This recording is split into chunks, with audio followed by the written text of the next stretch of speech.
ketika malaikat maut datang, sakratul maut yang kita minta pagi petang siang dan malam, Allahumma hawwin alaina fi sakaratil maut, dibelikanlah mobil mahal seharga 2 miliar.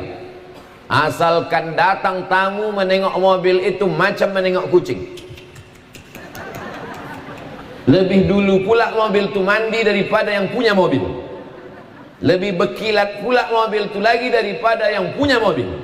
Begitu malaikat maut datang, mobil itu hanya mengantar sampai pelataran parkir.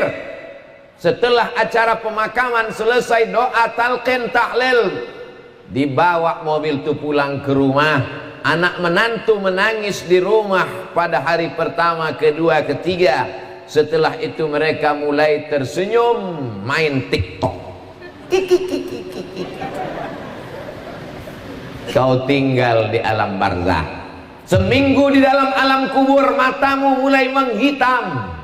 1 bulan di alam kubur, ususmu mulai bengkak meletus. Cacing-cacing tanah sudah siap menyerang. Brownies guys. Mereka mulai memakan pipimu, memakan lambungmu, memakan darahmu yang sudah berubah menjadi nanah.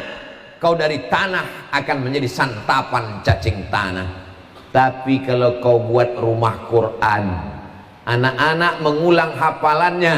Habis subuh menghafal, jam 8-9 duha mengulang hafalan, habis zuhur makan siang setor hafalan, maghrib ke isya setor hafalan, sebelum tidur malam murajaah mengulang hafalan sendirian. 5 kali dia baca Quran, 1 anak kali 100 anak, mengalir pahalanya tak putus pagi, petang, siang dan malam. Anak tahfiz tadi pulang ke kampung halaman setelah hafal 30 juz, membuka rumah Quran baru. Mindi barokah 1, mindi barokah 2, mindi barokah 3, mindi barokah 4. 1 juta mindi barokah akan ada di Nusantara sebelum hari kiamat. Tak ada yang mengaminkan. Saudara yang dimuliakan Allah Subhanahu wa taala, inilah amal yang tak putus, yang lain putus. Duitmu banyak, putus. Jangankan mati, Covid datang pun duit putus. Harta berlimpah, putus. Datang KPK, BPK, putus. Tapi ada yang kekal abadi. Inilah orang yang cerdas, smart. Bahasa Inggrisnya cerdas itu smart. Bahasa kampungnya somat. Cerdas. Siapa itu orang yang cerdas? Bukan yang IP-nya 4. Siapa itu orang yang cerdas? Bukan orang yang tinggi nilai tes otaknya. Yang cerdas itu siapa? Mandana nafsahu, ditekannya hawa nafsunya, wa amila lima ba'dal maut, dia beramal apa nanti setelah mati. Mohon maaf anak-anakku, mohon maaf adik-adik, bukan aku mau membuka bongkar bangkir, bukan mau membangkit-bangkit. Kalau 1 anak makan 3 kali, sarapan pagi, makan siang, makan malam, pakaian, biaya hidup ditanggung rumah tahfiz. 1 anak kali 10 anak kali 100 anak, dikumpul sekian bulan, sekian tahun, duit itu bisa dipakai untuk mengganti mobil-mobil tua Pak Mislin jadi mobil baru. Itu memang mobil tua antik unik Pak Ustadz. Iya, saya cuma mau bercanda aja. Bisa diganti mobil tua jadi mobil baru. Tapi kalau itu ditinggalkan, hilang, STNK BPKB akan dibawa ke kantor Samsat, ganti nama baru. Surat tanah ganti nama baru, akte notaris ganti nama baru. Tapi rumah tahfiz tak perlu ganti nama baru, karena dia akan kekal abadi. Berpikir cerdas. Ceramah ini saya sampaikan di rumah Quran Mindi Barokah, tapi didengar oleh semua bisnismen, usahawan, orang-orang yang punya duit, yang dititipkan Allah harta. Ku sampaikan di majelis ini kepada kalian semua saudara-saudaraku, kalau kalian punya duit, dititip Allah harta, dititip Allah PT, dititip Allah bisnis, silakan kalian liburan sejauh mata memandang, silakan kalian tumpuk mobil mewah, rumah besar, silakan apapun yang mau kalian buat. tapi yang kekal abadi hanyalah rumah tahfiz Al-Quran.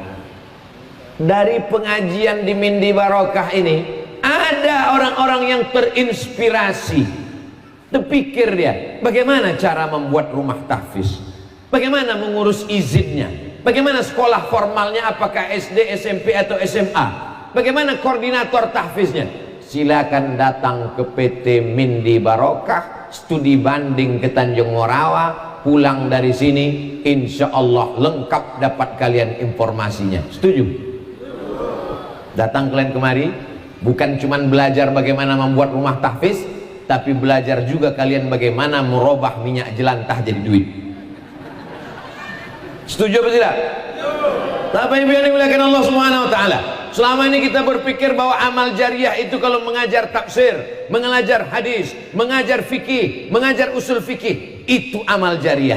Tapi amal jariah merubah racun limbah menjadi duit, dia pun bisa menjadi amal jariah, bisa membuka rumah tahfiz, bisa memberikan pendidikan gratis, bisa memperbaiki umat. Ini umat ini sekarang sedang kesakitan Bapak Ibu. Orang sakit di ruang ICU, yang sakit dari mulai ujung kuku sampai ujung rambut, dari mulai ujung kaki sampai ujung kepala, sakit semua. Semua yang menjenguk itu hanya berkomentar, oh kasihan kakinya sakit, kasihan kepalanya sakit. Semua yang menjenguk itu bukan meringankan sakitnya, tapi menambah penyakitnya makin parah.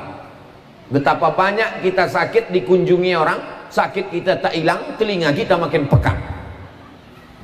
Terlalu banyak komentar-komentar tentang masalah umat yang sedang sakit ini. Terlalu banyak yang mencaci maki kegelapan. Mati lampu, gelap. Yang ada hanya sumpah serapah. Kenapa tak beli mesin yang mahal? Kenapa tak kalian cek sore tadi? Kenapa bensinnya bisa cepat habis? Kenapa solarnya tak diisi? Kenapa tak ada yang mau menyalakan lilin agak 1-2 sehingga gelap itu hilang? Apa yang dilakukan oleh Pak Mislin AS beserta keluarga ini adalah tidak mengomentari keadaan sekarang. Kenapa begini? Kenapa begini? Cukup diam. Tapi menyalakan lilin. Terang benderanglah Deli Serdang, terang benderanglah Tanjung Morawa, terang benderanglah Sumatera Utara. Cahayanya datang dari sini, bertuah kampung nih Bapak Ibu. Lahir hamba Allah, dititipkan Allah rezeki. Berapa banyak orang dititipkan Allah rezeki, duitnya habis untuk pesta narkoba, untuk sabu-sabu, untuk perbuatan dosa dan maksiat. Dikumpulkannya semua artis dangdut yang bercelana pendek, berok pendek, baju minim, buatkan pentas tinggi, diadakan pesta semalaman, yang atuk-atuk mabuk. Tapi begitu harta itu dititipkan Allah pada orang yang amanah, dilembutkan Allah hatinya, akhirnya dibukakan rumah tahfiz, diundanglah para alim ulama. Balehonya masih ada, Syekh Ali Jabir, bulan Maret 2021. Allahumma fir lahu warhamhu wa'afihi wa'fu anhu. Program Syekh Ali Jabir, 1 juta penghafal Quran di Indonesia. Saya masih menjalin silaturahim dengan adik beliau, Syekh Muhammad Jabir. Beliau sudah meninggal mendahului kita, tapi amal anak-anak tahfiz se-Indonesia, Malaysia, Brunei, Darussalam mengalir ke makam beliau. Doakan supaya ustadz-ustadz kita istiqomah iman dan Islam. Ini namanya syukur. Tapi jangan nanti kaji saya ini bolak-balik, dipotong-potong, ditafsirkan sendiri. Saya tak setuju. Jangan nanti ibu mau pergi kondangan, pergi yasinan, pergi pesta, dipakainya cincin 7, rantai 4, rantai leher, rantai kaki, sama rantai tangan. Pas ditanya suaminya, kenapa banyak kali emas ini kau pakai?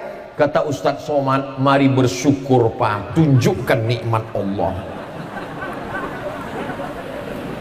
Ibu yang bercincin silakan. Jangankan perempuan, laki-laki pun dibolehkan bercincin. Mana dalilnya? Nabi Muhammad sallallahu alaihi wasallam pakai cincin. Kata Imam Nawawi dalam kitab Al-Minhaj Syarah Sahih Muslim Ibn Al-Hajjaj, Nabi pakai cincin itu asalnya untuk stempel. Karena stempel Nabi itu pakai cincin. Nabi buta huruf, tak bisa tulis baca. Nama stempel cincinnya Muhammad Rasulullah, la ilaha illallah Muhammad Rasulullah, maka dia stempelkan. Tapi ada hikmah di balik itu, menunjukkan dalam diri manusia ada naluri ingin pakai perhiasan. Kalau laki-laki saja boleh pakai perhiasan, apalagi perempuan. Yang tak boleh itu berlebih-lebihan sampai mendenyut kepala kawan. Balik dari acara walimah nikah, bekunang-kunang pandangan, bapak tak sabar menengok bini sakit, dipanggil dokter spesialis datang ke rumah, dicek, katanya tak ada yang salah dengan makanan, semua sehat. Jadi apa masalahnya? Menengok gelang kawan waktu undangan tadi besar betul. Tapi itu tidak akan terjadi pada orang yang soleh, solehah. Kenapa? Hatinya sibuk memikirkan Allah. Apalagi anak-anak yang hafal Quran ini, kepala mereka sibuk memikirkan ayat-ayat Allah. Dari surat Al-Fatihah, Al-Baqarah, Ali Imran, An-Nisa, Al-Ma'idah, itu yang ada di kepala mereka. Memang bentuk pecinya sama Pak Bu, sama-sama hitam, isinya beda. 30 juz.